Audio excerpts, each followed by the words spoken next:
তথাকথিত নির্বাচন অনুষ্ঠান হতে যাচ্ছে।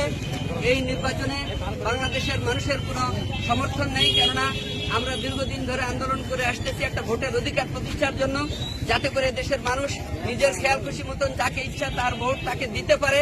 সেই জন্য তত্ত্বাবধায়ক সরকারের অধীনে নির্বাচনের দাবিতে আমরা দীর্ঘদিন আন্দোলন করতেছি।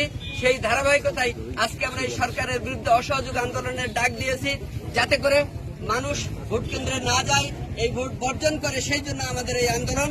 আপনারা জানেন যে এই সরকার একই দলের বিভিন্ন নামে বিভিন্ন প্রার্থী দিয়ে একটা নির্বাচন নামের প্রহসন তৈরি করেছে, নাটক তৈরি করেছে, পাতানো একটা নির্বাচনের কথা মানুষকে শোনাচ্ছে।